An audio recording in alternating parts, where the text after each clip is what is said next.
Uno. Uno. Uno.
Well, good evening, everyone, and welcome to Environmental Coffee House. And we have quite a show tonight. Basically, it's very interesting, and it started as a conversation that Antonio and I were having, which he was very hesitant actually to have with me. And hello, Antonio. It's great to have you. I can't wait to dig into this whole thing, which you are. But it did start out as something he was hesitant to talk to me about. And we were going to do this at Halloween, but we never got around to it. So we're here. Let me say hi to Kim and Looney, the our moderators, and hello everybody else. And I just want to preface this with saying, you know, as I am a gigantic skeptic, as you all well know, this, as far as people's experiences, and to have I could never have the feeling that we're all that there is. I mean, space is huge, it's gigantic. I could never say that, oh my God, humans are it. We're just the only things. I mean, I think that's really a lot of hubris, actually. So people's experiences are very important, I think. And that's what we're going to delve into tonight. So welcome, Tony. And here we are. Yeah, well, this is definitely going to be an interesting show. Like Sandy said, we're supposed to do this on Halloween because I want it to be more Halloween themed, especially since on the show, oftentimes we talk about things that are very heavy-hearted and very serious. And I thought this was a good way for us to step away a little bit from some of that. Although this show can be serious depending on what side of the coin you end up on. Right. So, but with that being said, we are going to get into the show. We kind of been hiding the headline here, or burying the lead, so to speak. But this is going to be a show about extraterrestrials. And we can't forget today is the 48th anniversary of Close Encounters of the Third Kind. Now, Yeah. people, I think, are a little jarred at first to hear that. I think the idea, let me first tell you where I'm coming from. When I was growing up, I grew up very conservative. I was a Republican, and also a Christian at the time.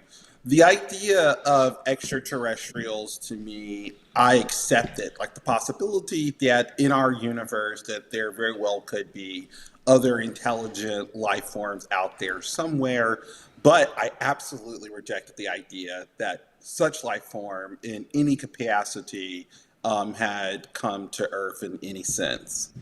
And that was very much my view up until about a decade ago, where I would have my own personal encounter Sydney, I guess you can bring up the picture now. Now, this is an AI generated picture, but I just wanted to have this here to kind of help people imagine what I saw that night. So, this is Antonio a decade ago. I am still in college at this time. I'm actually, you know, not a very particularly spiritual person. Again, I don't believe in UFOs or anything like that. So this is very interesting because in 2015, it's either 2014, 2015 at the time, and it's over the winter break. Me and my brothers, it's four of us. Two went in one car and two went in another car, and I went in the car with my stepbrother. So this is on Christmas night, and we are going to go watch the Hobbit movies. The Hobbit movies were coming out one after another, and if you know me, I'm a big fan of Lord of the Rings, and The Hobbit is the prequel to the Lord of the Rings. And so each year during the winter break, me and my brothers got into a habit of going to watch these movies. So here we are on Christmas night going to the Palladium in High Point, North Carolina, where I live. Well, that's kind of in the area where I live. And we're traveling down the road. Now, again, I live in a very rural area, so the idea that there's no other cars on the road on Christmas night, sometime between 9 and 11, I forget what showing that we were going to see, but 9 or 11, both of those hours would be wildly dark, wildly late on a Christmas night where I live. So the fact that we didn't see any cars or maybe just one or two other cars was not a big deal. But here we are driving down the highway. It's a very clear night. There's almost no clouds in the sky. Maybe there's a few atmospheric clouds in the sky, but nothing major. And what's happening as we're driving down the road is we see there's what appears to be a low-hanging, abnormally bright star above the tree line on the opposite side of the highway. And it's not immediately jarring or shocking, but it grabs our attention. And as we're looking at it, we notice that it's oscillating slowly up and down. And at this point, me and my brother are about to say, what the, we're about to curse. And this thing takes off at an incredible amount of speed. And I think the picture there now, it kind of looks like this is AI generated, so it didn't exactly look like this, but very similar to this image. Imagine the bright object just being a singular ball of light and then taking off. I don't want to say like a shooting star because that's what this image brings to mind, but it literally looked like something out of Star Trek. I've never seen anything in my life move at those speeds. I was in total shock at the time. My brother immediately said, aliens.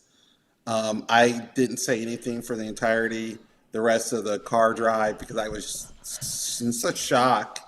And even today, when I was telling Sandy a while ago, a few months ago, Yeah. when we were originally talking about this, I don't like talking about it per se because it's almost like a glitch in my matrix.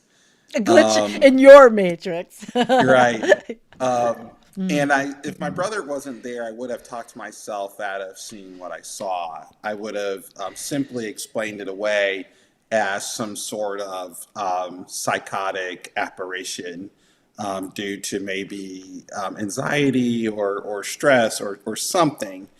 I just would have talked myself into accepting that I didn't see what I saw. Wow. But your brother was with you. Yeah, and so Yeah. and he remembers it just as vividly and just as detailed as I do. And so obviously it's not very well likely that we were both undergoing some sort of psychotic phenomena at the same time. That no, in fact, what we did see was something that it visibly appeared to be in the atmosphere and operational.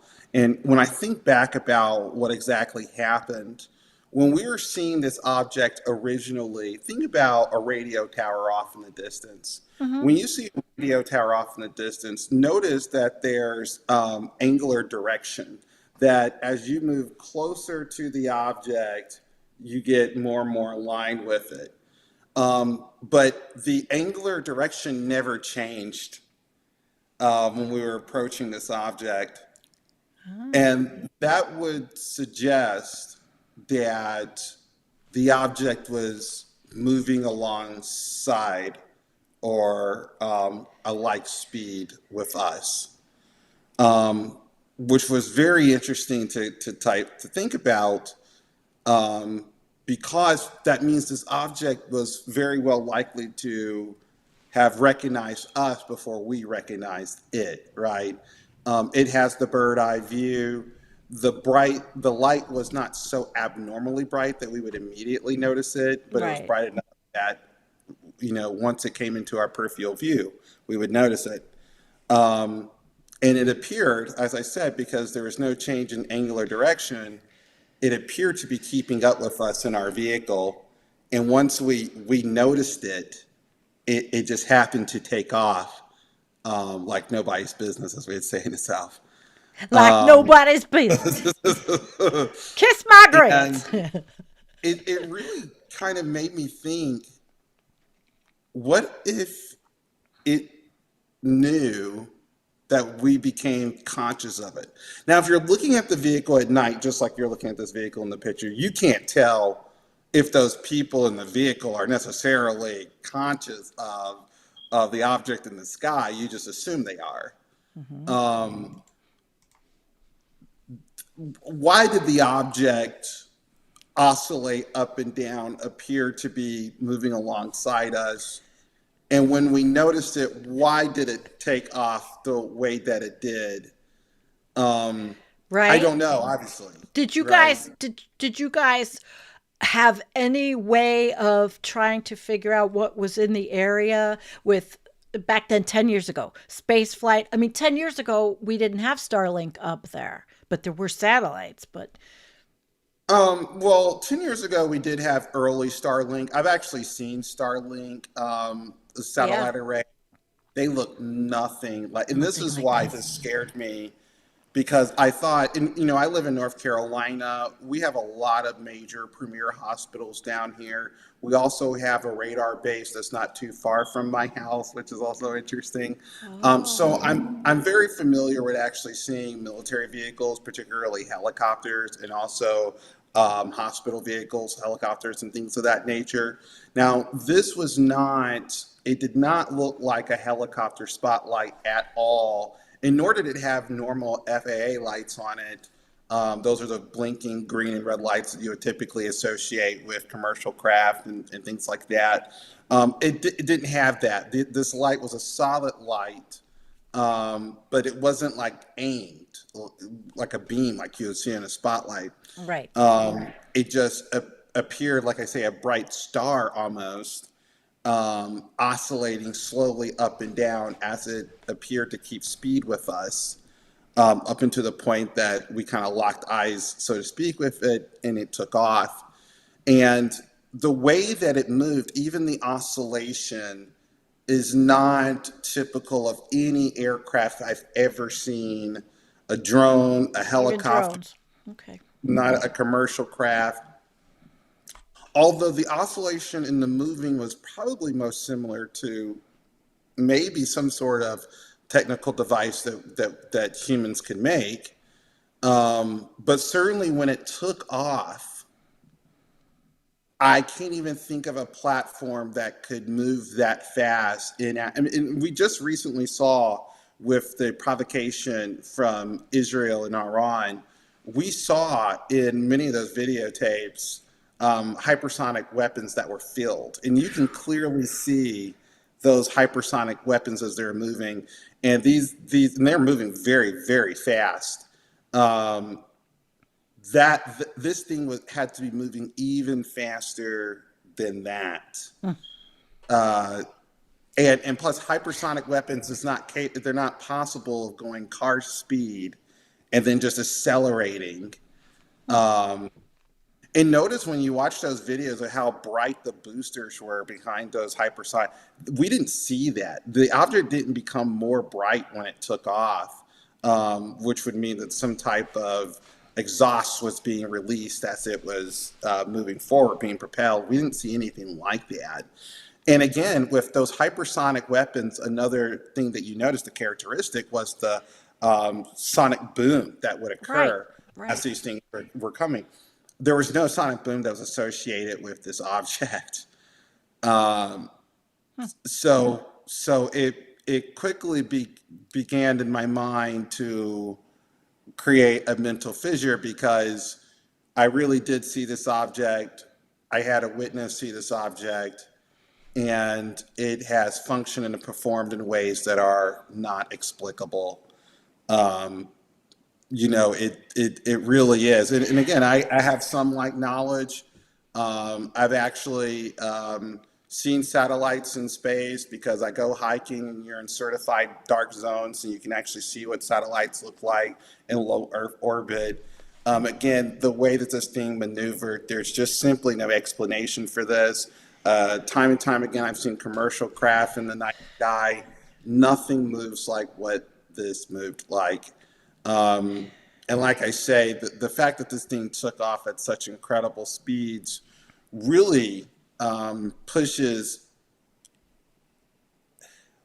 any sense you can make in terms of how this thing was physically operating in atmosphere.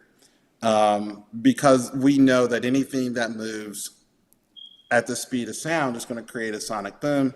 Right. That thing was close enough that it would have possibly shattered our windows moving at that speed, and yet nothing. Holy shit. So what does that mean to you? Like it was in between like a time and space thing? It wasn't in you could see it, but it wasn't like you couldn't reach out. I mean, it wasn't like an airplane or something that would be right there you could see. It was in between. Like So yeah, I don't that know.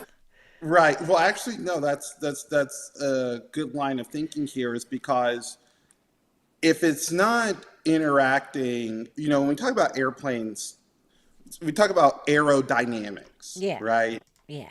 There's no aerodynamics coming into play here. And if there aren't any aerodynamics coming into play in atmosphere, it must not be interacting with the atmosphere in terms of its flight.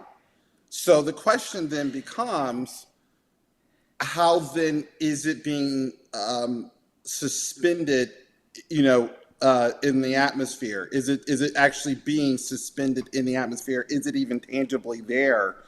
Right. And I think what you want to ask is then, if that's the case, are we talking about something that's extra dimensional? Yes. Right, because if it's something that's extra dimensional, it would not necessarily be physically present in the atmosphere. And what we are seeing is some sort of infracted light from its interaction of our dimension and its dimension. And I think, I don't know, I'm not an astrophysicist. I can't really say what might be going on. But I think about that in terms of our own technologies. We're a fairly sophisticated species. We have a whole range of different vehicle modes. But think about it. Each of our vehicles are very specific to Earth. So if you were to somehow take an airplane and put it in low Earth orbit, you wouldn't be able to fire up the engines, right? It's an internal combustion engine, ICE engine, so the engines would not work, okay? It would not be able to fly. And first, even if the Because it couldn't engines get did thrust. Wouldn't be able to get right, thrust. You're right. even if the engines did work, it would not be able to fly because it requires thrust and it requires aerodynamics, for which there's no air in space. So the object just wouldn't work. Same thing with a car or a submarine. That our vehicles are specifically made to interact with the conditions they're in. They're meant to be aerospheric. They're meant to be in the ocean. They're meant to be on the road. And if you take them out of these conditions, they just simply don't work. So an extraterrestrial visitor is going to need an all multi-purpose vehicle. a vehicle that's going to need to be able to move through the vacuum of space, but also move through a wide range of different atmospheric types, right? The atmosphere on Earth is very different than the atmosphere on Mars, than the atmosphere on Jupiter or other planets. Um, and we've seen these vehicles apparently be able to maneuver in the ocean as well. Um, this would be I mean, so I imagine that it must be some sort of extra dimensional technology that's being used for them to able to transition so easily through the vacuum of space, through what must be a wide range of different atmospheric conditions, different planets that they have observed. But then they're also able to go through a different medium into water seamlessly. And to me, that would say that they're not actually interacting with any of these different mediums, that they've created some sort of field where perhaps the field itself is interacting with these mediums, but the object within the field is not. You've put a lot of thought into this in 10 years. That's for sure. Because when you see something that breaks your matrix, and Makes you especially feel crazy. I work in a field where people with intellectual developmental disabilities, people who are dually diagnosed with psychosis, people who deal with psychotic ideations all the time. And so this is really challenging for me. I have to understand that this is not a psychotic ideation for me, that this was a No, real event. no. When you told me Um, the story, there was no way I thought that. I said, well, this is Antonio. I mean, we have other friends that has had experiences, but I mean, this coming from you, and when you first told me, I was like, well, how can I dismiss your experience? You did this. I haven't seen anything in my life that I know of that's anything out of the ordinary, and I live where it's very and let me dark. tell people, this only happened to me one time in my life. I've never seen anything comparable to this, although I've seen, like I say, excuse me, the satellite array from Elon Musk. I've seen SpaceX, the spaceship, Starship launch off plenty of times, returning rockets, a whole host of commercial and military aircraft. And again, nothing like what I saw on that night 10 years Wow. ago. I can't really put that into a category, and that's why it shocked me so since. But yeah, I've done a lot of studying afterwards because I wondered, I can't be alone. And I don't have sophisticated sensors that would be able to detect whether or not objects are present, how fast they're moving, or anything like that. All I have are my eyes and my instincts, and what I witnessed, my story. So I started looking into this, and one story in particular that I thought was very moving to me was Commander Frazier, who's a commander, who's a pilot in the United States military. He flies an FA-18 Super Hornet. This is a very sophisticated vehicle. The range of sensors that it has on it, electrochemical sensors, infrared sensors, Right. radar.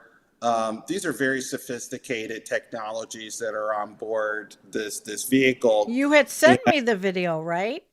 I think Yeah, that yeah. was one Well, that is I the couldn't yeah. play That's that the one. well. Actually, no. What's as I get into this, let's actually play that video I sent you. It's still. I think it's like the TikTok one or whatever.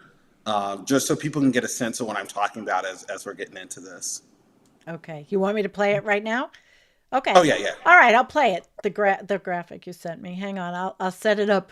All right, let's do it. As we looked around, we noticed that we saw some whitewater off our right side. It's important to note that the weather on this day was as close to perfect as you could ask for off the coast of San Diego. Clear skies, light winds, calm seas, no whitecaps from waves. So the whitewater stood out in a large blue ocean. All four of us, because we were in F-18Fs, so we had pilots and Wizzo in the back seat, looked down a small, saw a white tic-tac object with a longitudinal axis pointing north-south and moving very abruptly over the water like a ping-pong ball. There were no rotors, no rotor wash, or any sign of visible control surfaces like wings. As we started clockwise towards the object, my Wizzo and I decided to go down and take a closer look with the other aircraft staying in high cover to observe both us and the tic-tac. We proceeded around the circle about 90 degrees from the start of our descent. The object suddenly shifted its longitudinal axis, aligned it with my aircraft, and began to climb. Our altitude at this point was about 15,000 feet, and the tic-tac was about 12,000. As we pulled nose onto the object, within about a half mile of it, it rapidly accelerated in front of us and disappeared. Our wingmen, roughly 8,000 feet above us, lost contact also. We immediately turned back to see where the whitewater was at, and it was gone also. Okay, so that was obviously a graphical simulation, and I like the way they called it a tic tac. When I was doing my research into this, there's a lot of training going on with pilots now to be able to identify things. But as you said, this was an anomaly for this person.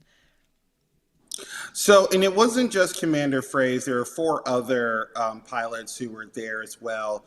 And this is an incident that happens off the coast of California in 2004.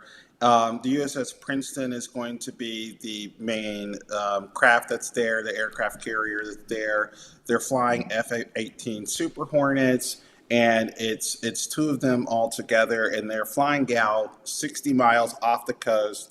And they see this object appear on their radar, on the radar system. And as they're going to it, they see what appears to be a tic-tac shaped like object, about 30 to 40 feet in size. There's no rotors, there's no engines, there's no indication that this is a typical vehicle of any sort. And the water is splashing around, and they're witnessing this. And that's what the AI image, the animated image, is there to help you get all that, because the sort of cameras they have, and this is counterintuitive, but the sort of cameras that the military has are not like HD movie cameras, because their cameras are picking up a lot more sophisticated information than what your eye needs to see. So they're not necessarily very clean images, but that's not because they're low graded technology. They're actually extremely, extremely sensitive. They're telling you how fast the object is moving, the temperature of the object, the direction of the object, its angular momentum. All of that information is being fed back. So it's much more important to have those type of sensors and that information than to see how clear the object is. And by the way, they're seeing this with their own eyes, and they're seeing it up pretty close. So they're looking at this and being able to see what's happening here. Now, what's interesting about this object is, again, it's hard to say how this thing is even taking flight from a physical perspective, because there's no rotors, right? With a helicopter, you see the blades, that's what's pushing up. With an airplane, it's the thrust from the engines that's being made here. And then, of course, you have the wings so that you can actually turn the object. But here you don't have anything. You don't have anything. It's just a smooth surface all around. And it is moving like Pac-Man. It's like just like that over and over.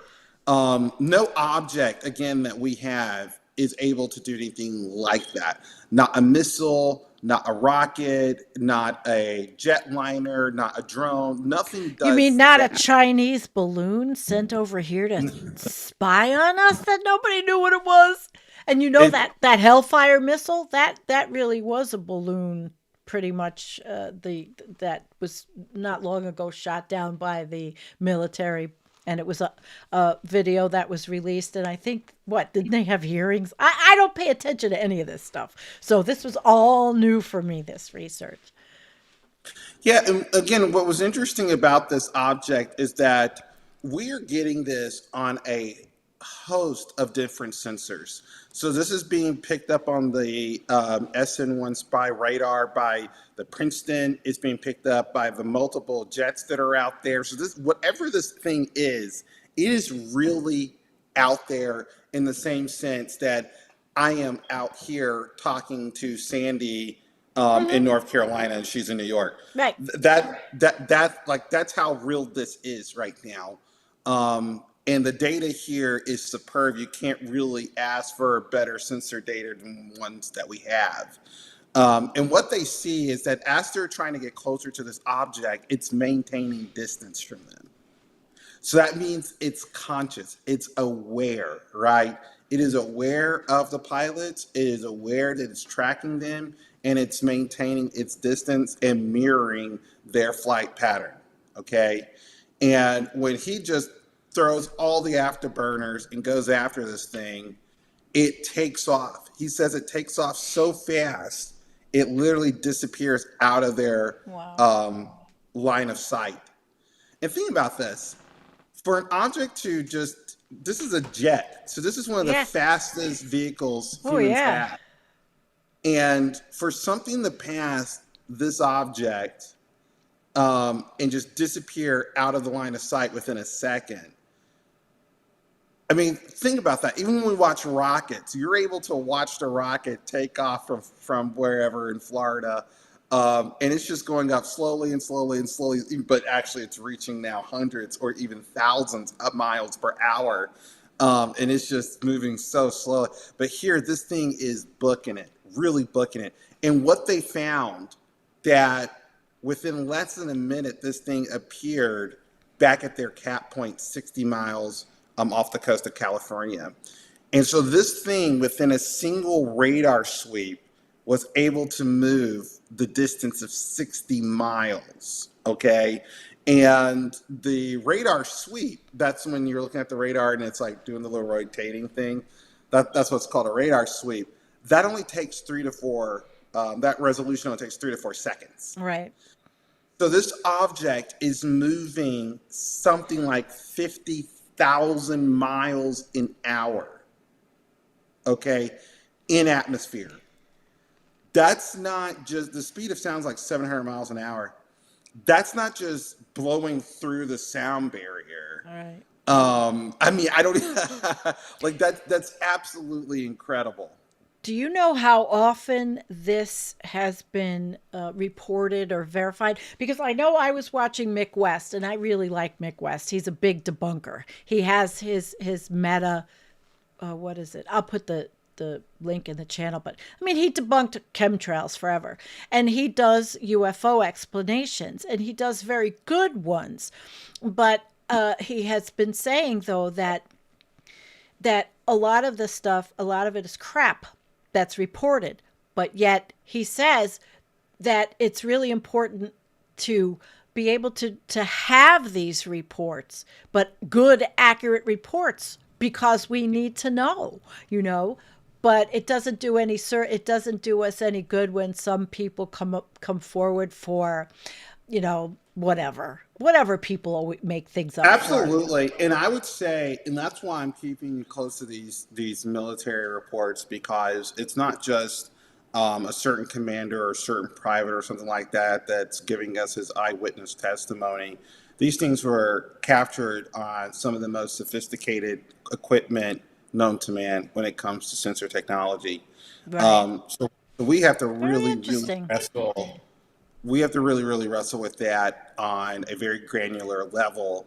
And that's why I say, that's why these stick out to me. Commander Graves is also, not just Commander Frazier, but also Commander Graves off of the coast of Virginia in 2013 and 14. He was talking about seeing also objects. They were very different in their design than the ones that Commander Frazier saw off the coast of California. What Commander Graves described were spears, triangles, squares in spears. They're black. Oh, squares in spheres? Ooh. Yes. And so that one, it would seem like, well, maybe that's the force field that we're talking about. I don't know.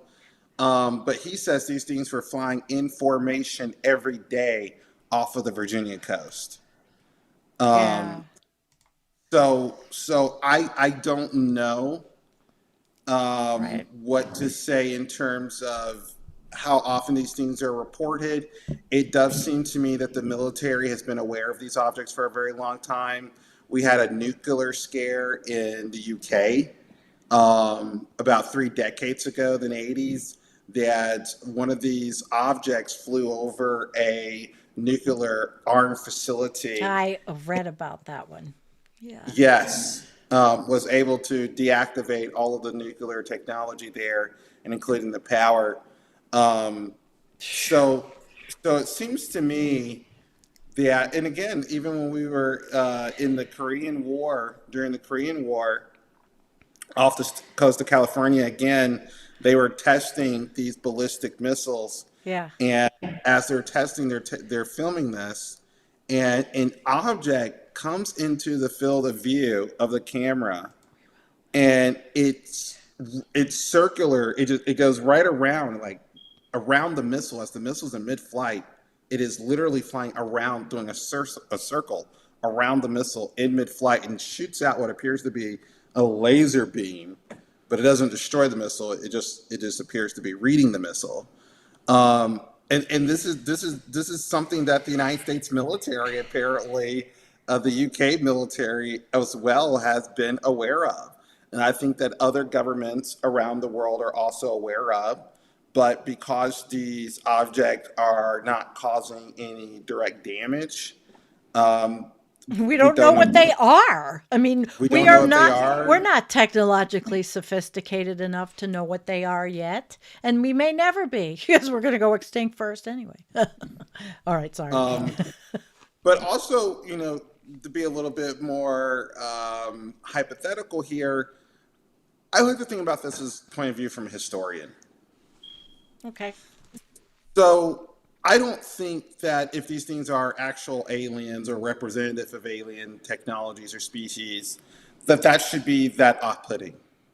I mean, look at what we're doing. We're very elementary in our development of technology, and look at what we're doing. We're sending probes to Mars. So imagine if there were life forms on Mars that were just less developed than us. They would be freaked out because a literal alien species would be sending probes to Mars. Yeah. Um, And we so landed the on the idea, moon in right, 1969. right. So Yeah. the idea that some other species is doing that times a million with much more sophisticated technologies is again not that off-putting. I don't think when you think about it in that type of perspective. I don't think it's scary, actually. A lot of people are scared. There were people when you got me on this, I was watching a couple of people who were saying, well, and this is what I wanted to ask you. These are people that are saying they've had actual experience with the aliens themselves and that they feel that now this is real hard for me. Okay. Yeah. I'm sorry, I can't do it, but what was a common theme, and when you mentioned the nuclear power plants, the common theme was that these so-called aliens were telling us we have to stop what we're doing, we're destroying the planet. That was wild. That was a theme going through a few of these people that reported. Yeah, I've heard things like that. I really don't know what to say. I don't. And that's why I this don't topic know. is so hard to talk about, Yeah. because there are people who want to exploit this topic. There are people who could genuinely have real experiences that would genuinely probably shock us. We were talking about Bob Lazar and that fiasco, which is absolutely incredible to me. Why Um, don't you tell us about him? Because I don't have the video. There are things I can't show for a copyright. But Bob is a physicist. I felt that yeah, Bob was okay, but then there's a lot of videos out there debunking Bob. So why don't you tell us Bob's story? yeah. So Bob Bob Lazar. Lazar is an interesting guy. he starts his career off working at the nuclear labs in Los Alamos, and he ends up being recruited to Area 51, or a sub area of Area 51. And Area what 51. what ends up happening is he's commissioned to work on one of these craft that the United States has come into possession of. According to Bob Lazar, there's over 9 of these crafts, which for only one time during his career working with Area 51, he saw all 9. He says that each of them were incredibly different in form than each other. And that's not necessarily too shocking. The way I think about that is, well, again, we have a whole host of vehicles here on Earth. A submarine is a human vehicle, a car is a human vehicle, an airplane is a human vehicle, but so is a construction tractor. And each of those things would look very, very different, I'm sure, to a different species. So you could have specialized vehicles that would make sense. But anywho, he was working on one particular vehicle, which he described as looking more like a classical UFO. And what I think was very interesting about his description is how he described the interior of the object, that it was a unibody, completely seamless. There were no rough corners or edges, only 3 chairs, and they were triangulated in front of a object that was about the size of a basketball, and when it was on, you could not touch it. It created some sort of field that would not allow you to touch it. Which again is it seems that is hard to describe because we don't know anything that can create a field like that. Magnets, but of course magnets are responsive to metals or to other magnets, not to organic material. So we don't know what technology this was being used to power the object. Right. And you're saying, so this is all things that the military collected or found and dragged to this place. And Bob, the physicist. So what Bob Lazar says is that it is likely that some other countries actually had these objects. Some were found here in the U.S., but it's likely that some of them were found elsewhere in the world, and the United States military simply took those technologies from those countries. All right. For a whole host of reasons, you would suspect, right? We don't want someone else to get the competitive edge if they reverse engineer these technologies before we're able to. And that was his project, as he explained it, that his job was to figure out as much as possible for the purposes of reverse engineering it. He said, though, there was no ability to reverse engineer the technology because it was just simply so far ahead. They didn't know really where to start. They were able to fly the object, though, he describes, and he said it flies in 2 different modes. One mode is more like a steady mode where, kind of like how I was describing the object moving about the speed of a car. He says they're able to fly it in that mode, but they weren't able to fly it in, the mode that, that scary fact. Who was they? Bob Lazar is talking about the military being able to test these things. They could literally see. That's where I get lost on this one. With Bob, like that. I don't know. I don't know other than what I saw. So I really don't know. What I read. Well, again, I compare it to this. Imagine if you dropped a vehicle off in 1500. Eventually, with the keys, of course.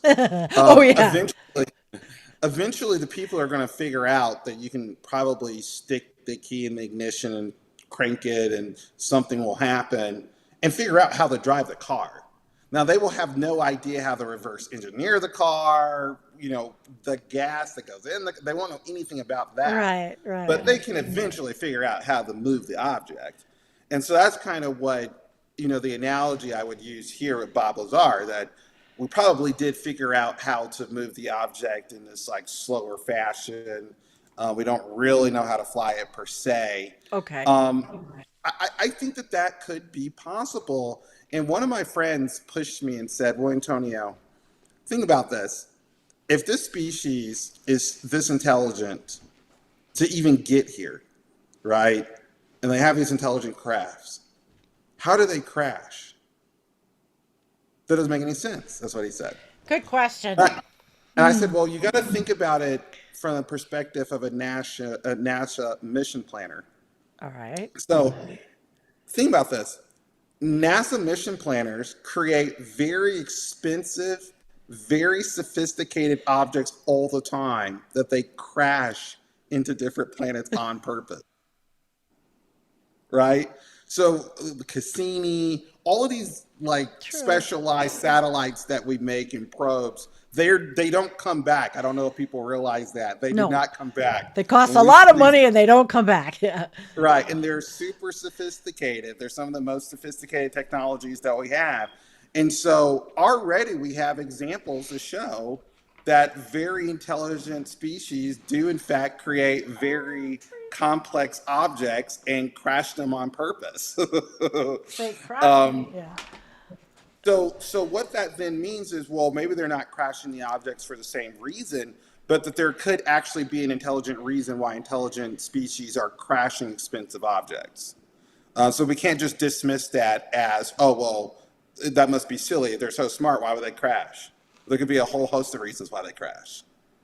And the reason why I say that, I just want people to think about this, move it outside of the realm of Hollywood movie and disbelief, and really think about this in the perspective of just ourselves a century or two from now, what we'll be able to do with our own technologies around our own solar system.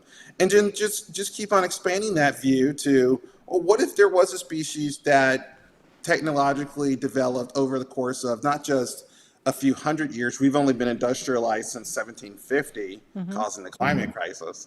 But maybe, their species have been industrialized for 10,000 years or 100,000 years or 1,000,000 years. And what if their industrialization wasn't on the backs of things like coal, oil, and gas, but more exotic forms of energy?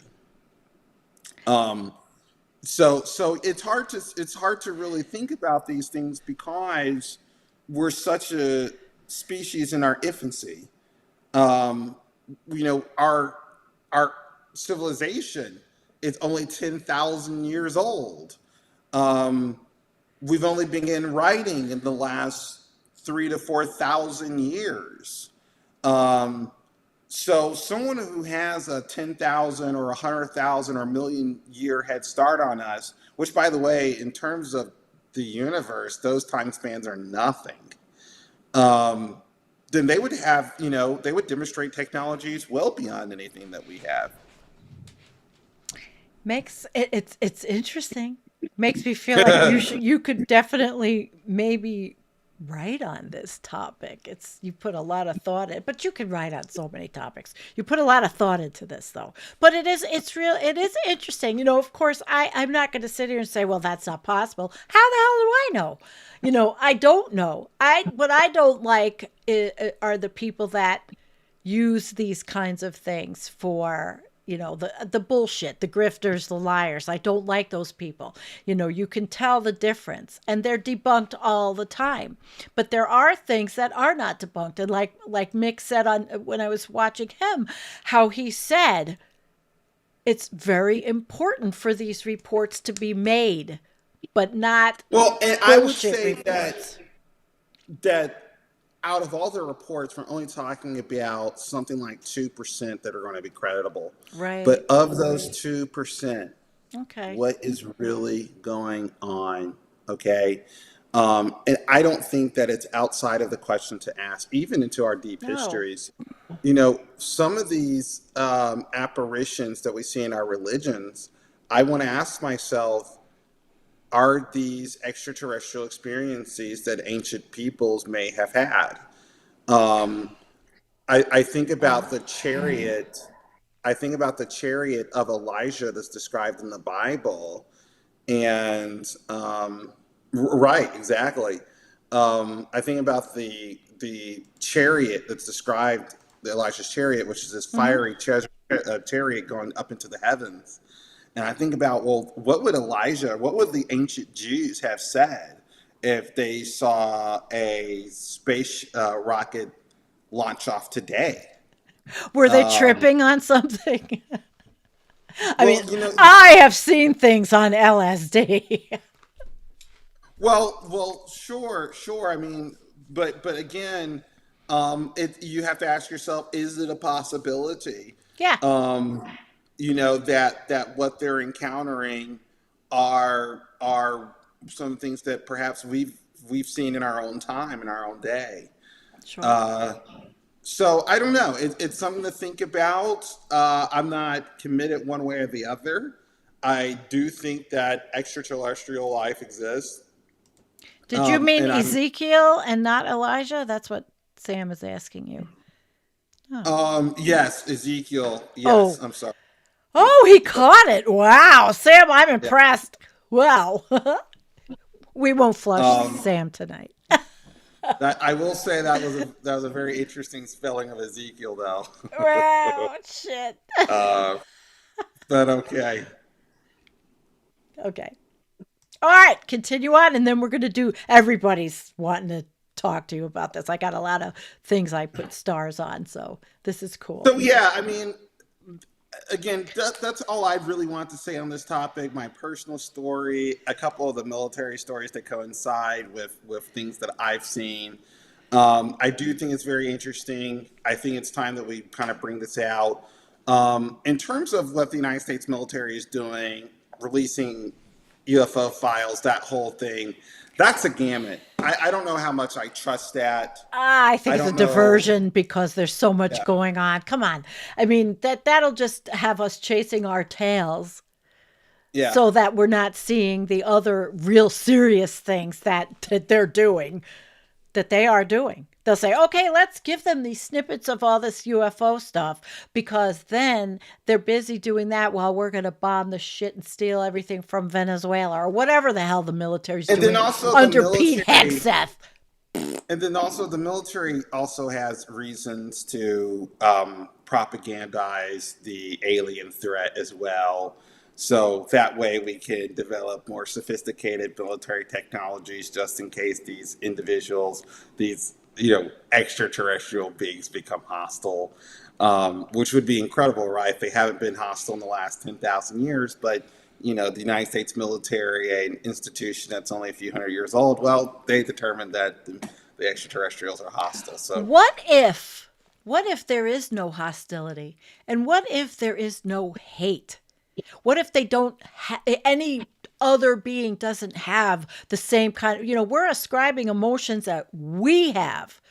I mean, well, that's another thing that worries me about this too, because again, I'm a student of international comparative politics, international relations comparative politics, and I think about if I was a super advanced species, and let's say that these are probes, not actual aliens, but they're just probes that are monitoring what's going on Earth. You're seeing a species that just began industrializing. Yep. Like, And let's say that even with my technology moving at the speed of light, it's going to take me 500 years to get to Earth if anything gets out of control and I have to respond to the species. What do you do when you see a species that is clearly sophisticated, technologically advanced, that advancement is increasing at an increasing rate, and they are developing weapons that have the ability to sterilize the surface of planets, of whole worlds? well, I'd say we are shit out of luck. Goodbye. They want to flush Well, I us. mean, these would be, think about it, an advanced species, just like, an advanced NASA mission planner would have to think about what is the possibility as we're off exploring different worlds that we encounter species that are far enough from us in time that we don't have enough time to react to them before they develop sophisticated enough technologies that they would be able to threaten us. This would be a real question that spacefaring species would have to deal with. And of all of the worlds in our solar system, the only one where organisms have developed the capacity to sterilize the surface is here on Earth, right? With the event of the nuclear age. So what would be the contingency plan? In the United States during the Cold War, our contingency plan was containment policy. We wanted to contain the Soviet threat. Would an alien species that has evolved, as you stated, Sandy, beyond fear, beyond anger, beyond aggression and all of that, how would they respond seeing a species that hasn't evolved beyond those things, developing flight capabilities, and also the abilities to destroy civilizations? I think they would at the very least want to keep an eye on us, especially if there's a big separation between us and them in terms of space and time. Because as I said, if there's let's say just theoretically, there's a 500-year gap between where they are moving at the speed of light to get to us. Well, where would we be, presumably, if we survive the climate crisis and all that? Where would we be technologically in 500 years from now? Very hard to say. It's hard to say, but if you go by where we've gone and the trajectory we're on, of course it's going to be way more sophisticated. I mean, just in my lifetime. If this species probes got here at the beginning of the Egyptian Empire, they've literally been watching. And there's no reason, if they have exotic energies, they could have a probe just maintain flight in the atmosphere for millennia and just sit and watch human development as it goes. And they're just creating models. Well, where would human development go if they did this or if they don't do that or da-da-da? They may actually not even be responding to us at all because they've already modeled it out that we're going to continue to advance, apparently flood our atmosphere, change its composition, and just wild out and disappear. So they may not even be responding to us for that reason. They may have already modeled out the climate catastrophe, exactly how that's already going to go down. And said, "Oh, look at these idiots!" What? And they if they saw MAGA, they understand ignorant morons.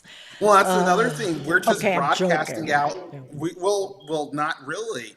We're broadcasting out into the universe. If these objects have made it to Earth, our radio waves are broadcasting out past our solar system. And so these people have probably already heard the Nuremberg rallies. How do we even know that there's an understanding of language? I mean, all of this is so abstract. It's so abstract. Well, we don't know if they would immediately be able to understand our language. But again, if they're sophisticated species, they would see that some sort of messages are being carried on these radio waves, and they would be able to easily identify and detect the radio waves themselves. And then they would recognize that some sort of message is upon them, and I'm sure they would get their linguist as we would get our linguist and try to make some sort of mathematical sense out of the language, which they would be able to do. I got to put this up. All right, Chaz. 500 years from now, we'll not have biological humans, but we'll be a mechanized robots and factories that mass produce the robots. So if we do manage to eradicate our species and we now have AI and it goes rogue and could he be onto something there? I mean, that's possible. It's so beyond me. I mean, really, right. I'm being honest. Yeah, sure. But absolutely great question. Aliens versus AI. Uh, you Oh, know, shit. that's another question. Or they have their Do own AI. They are do AI. right? Are they AI? Do they have their own AI? These are big questions. Are they threatened by our AI? Do they realize that we're not going to have be able to control AI, and they're threatened by the developments of AI? Um, AI aliens. so, I mean, these are going to be interesting Yeah. things to think about. I hope at some point more definitive evidence comes out that we have extraterrestrial contact and visitors. And I think it really will start then to framework a lot of these questions more seriously for us. Because really, I mean, these questions are very hard to grapple with because they still exist in the realm of Hollywood. Yeah.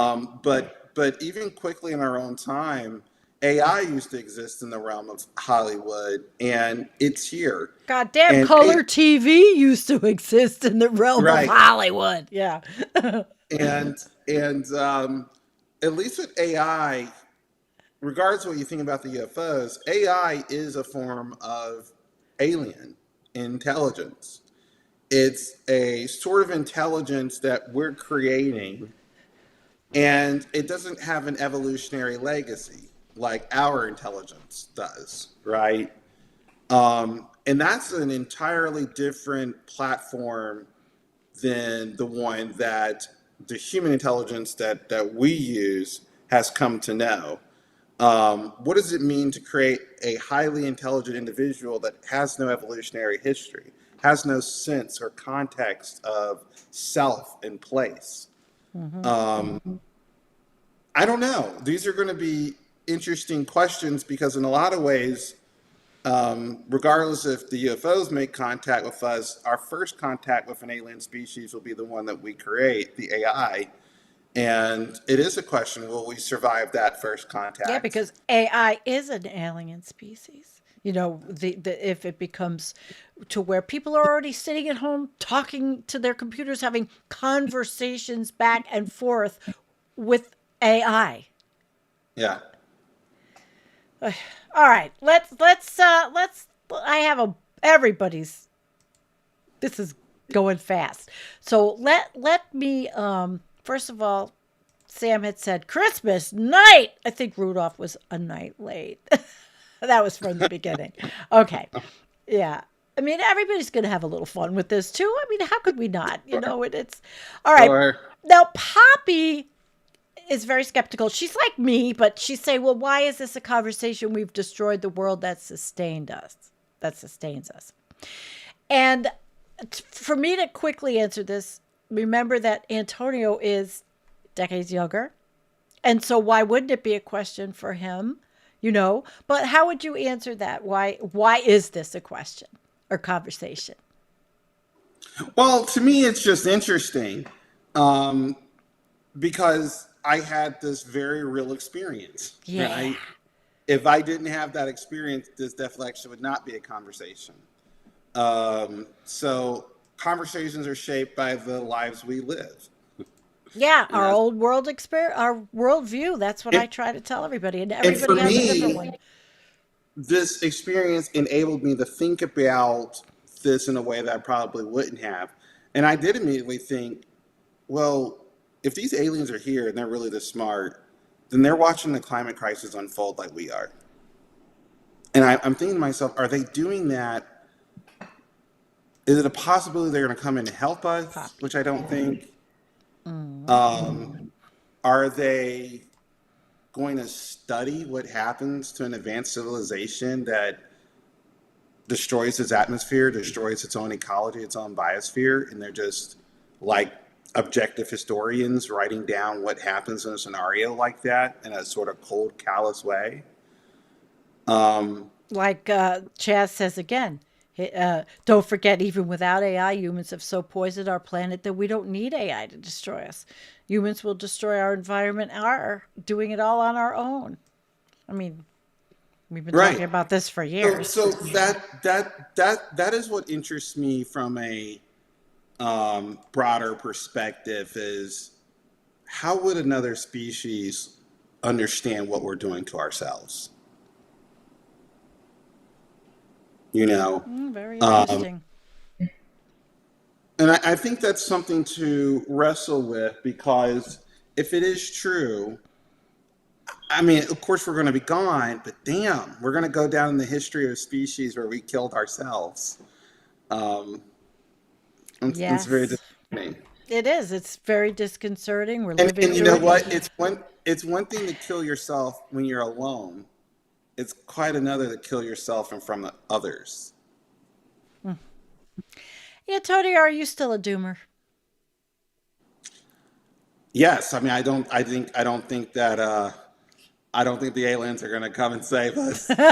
I don't No, I don't think so either. All right. I don't think we're Well, going to save ourselves. we have So our first flush of the day. We're going to flush AI. All right. First flush of the day. Usually we only have one flush, but now there's just so many flushes. All right. We'd like to say goodbye. Oh, goodbye. Goodbye. We flushed AI. But of course, we are not going to be able to flush AI, and it is going faster. Everything, the words faster than previously expected are really, it really is. I remember that was a Facebook group years ago, faster than previously expected. And nobody thought that we would be hitting 1.5 already in 2025. In 2024 even, but we tipped it, we went over it. So I mean, all yeah, these things are happening. Yeah. I was just talking with Jim Massa. I think it was 1.6 for 2024 that we got up to in terms of a global average, and 1.5 for 2023. But yeah, I Yeah. mean, it is it is interesting. So if the aliens want to show and do something, it's almost time to do whatever they're going to do because we're not going to be like this much longer. So um, All right, Tommyist. Tommyist, some of the discussion can be framed around the following question. How much more advanced can a technology get beyond today's SOTA? SOTA? Am I like not knowing? standard of technological Oh, advance. yeah, maybe. Um, well, that's part of what I wanted to open people's minds to is how advanced could technology get? Um, just 100 years from now, 200 years from now. Look how advanced. I mean, one of my friends had a skin cancer that the doctors all they had to do was freeze it and it fell off. I'm just thinking, just 30 years ago, someone could have died from that skin cancer. He just and it didn't. And now it's a completely uninvasive little procedure he took, and it's over.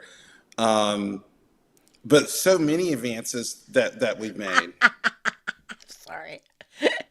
Leave it to Sam flushing AI while showing an AI generated image. Thanks, Sam.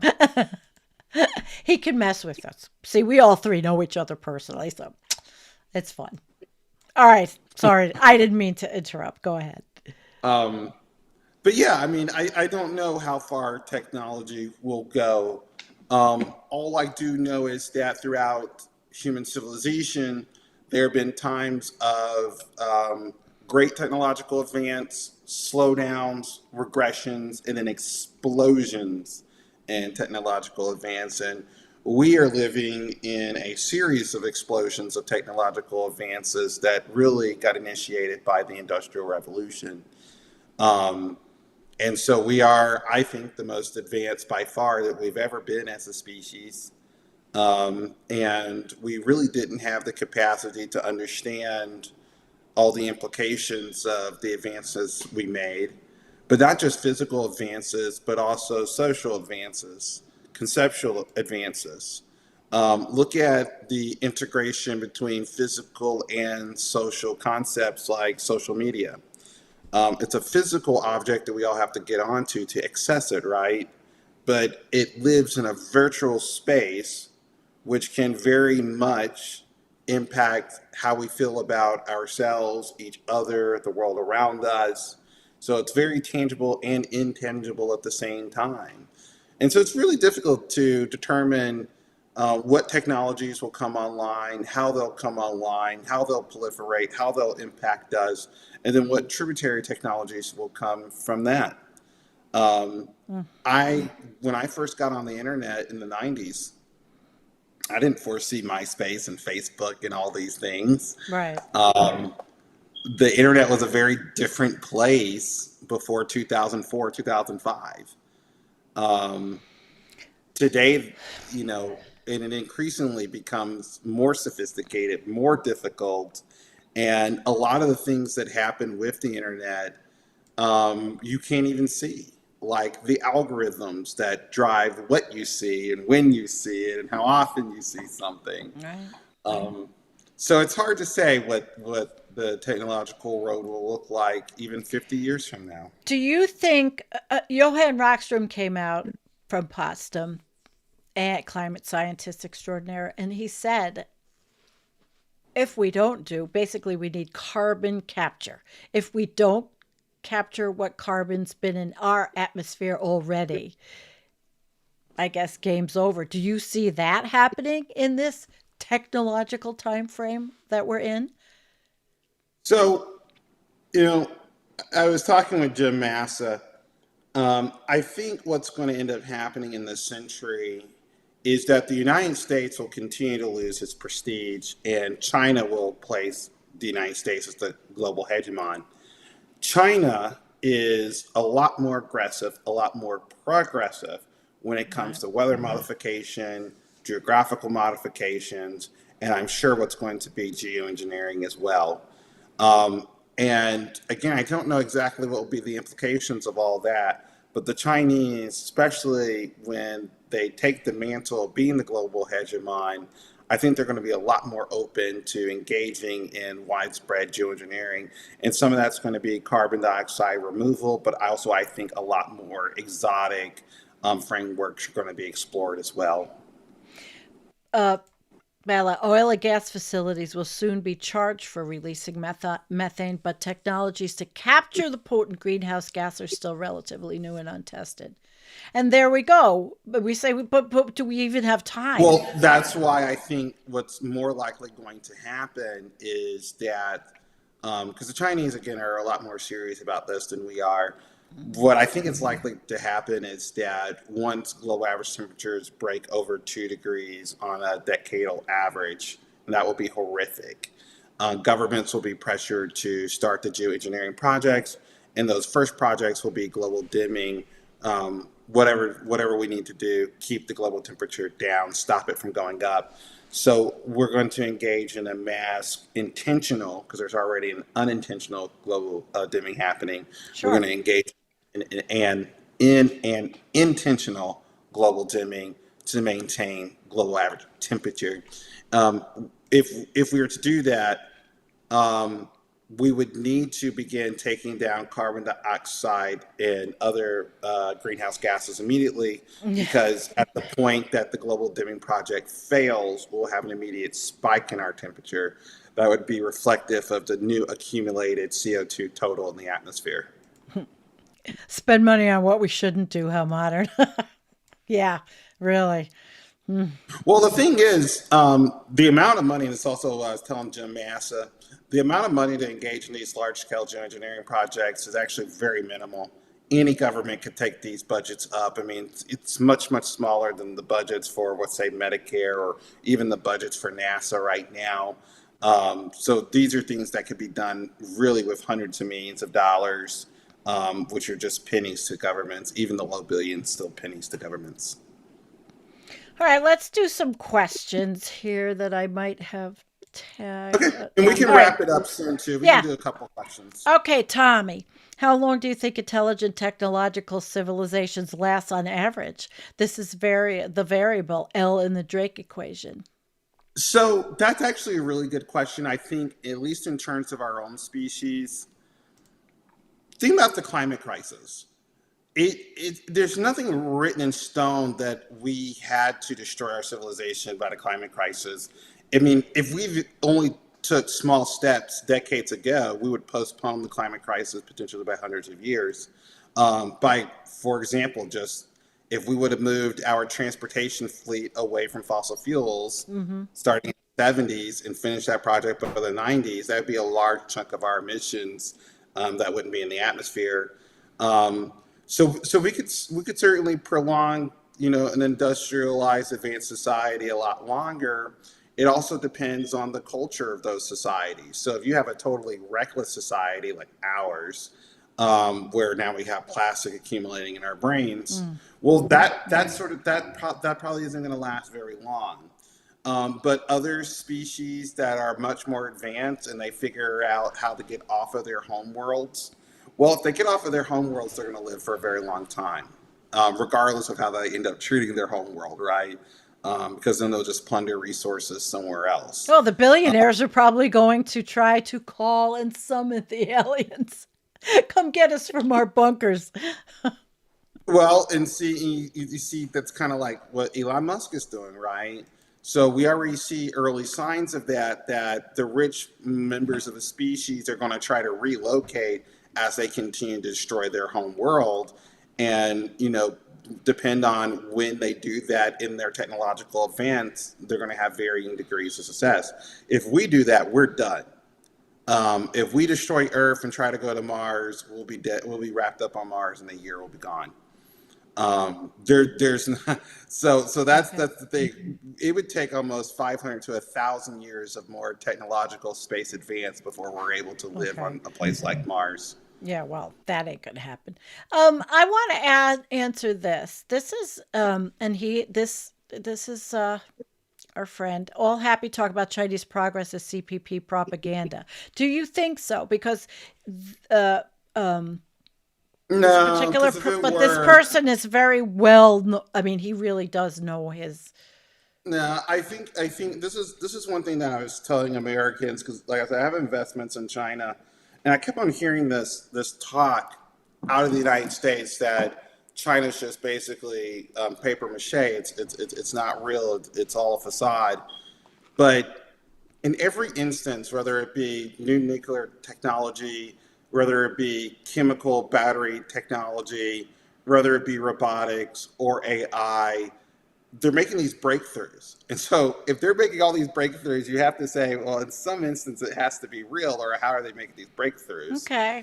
And they're actually competitive breakthroughs on the international market. So if they weren't real, that would have to be detected somewhere, at least by our own firm, and that's not. And in fact, a Okay. lot of American firms are very afraid of the progress that China has been making on a lot of these fronts. That's why, think about the trade war. If the Chinese were just a bunch of fluff, well, then we would have the upper hand in the trade war, and that's clearly not the case at all. Yeah. In fact, they were willing to sustain the trade war with us and make it much worse. So if it really was the case that their economy was in shambles and they were just lying about the progress they were making, I think they'd be have a less of a reputable hand on a lot of these issues, and they would carry a lot less weight internationally than what they do. Thank you. Okay. Was a plasma trail evident for that object moving 50,000 miles an hour?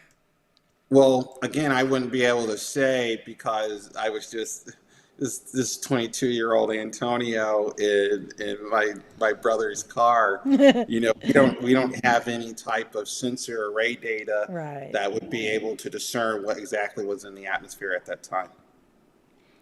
Well, I really I've enjoyed this. It's different than what we usually talk about. And let me just see if we have anything else. Here's do you know aerial school UFO incident direct witness Francis Chermuda on his experience of the encounter and how it changed his life? Okay.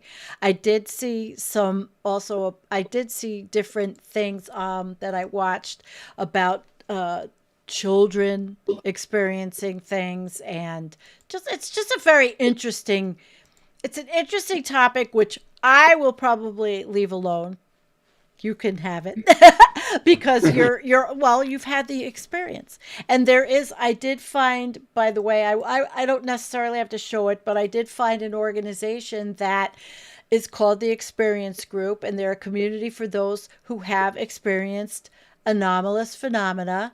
And basically there, I'll put the link in there. If anybody, has ever felt anything, they say just hearing others and getting referrals from others on books or insight into whatever other avenues of understanding there are. It's been great finding out others who are more advanced in their own journey of understanding, and acceptance is used breakthrough. So there is, there are places for people that have experienced these things that didn't have a psychotic breakdown, and that are just searching for answers, just like we are all searching for answers. Sure. We're all searching for answers. So why don't you wrap it up and tell us anything else you want to tell us? Well, thanks, guys, for hanging in there tonight. I know this is, again, a little bit off the agenda in terms of what we typically talk about, but it's fun, and it gives us a lot to think about. It gives us a lot to wrestle with, and so that was the purpose of the show. And Absolutely. Thank you guys. Hell yeah. It was, I enjoyed it. I mean, I enjoyed doing the research. I enjoyed watching the videos. It was great. And everybody's we should keep our minds open. Why not? It's just, ancient Egypt had civilization that lasted 3,000 years before they destroyed themselves. And, okay. All right. Well, hi, Sandy from Left of the Box up in Canada. Welcome. It's great to see you. It is. All right. Well, everybody, thank you for coming. And I'll see you Tuesday night. Peace out, guys. I love every one of you. Antonio, I love you. Sam out there, crazy Sam. Mwah. I will be seeing you in Florida in January. Yeah. And let me just put up. Okay, here we go. Yeah, Tuesday. That's right. Okay, here we go.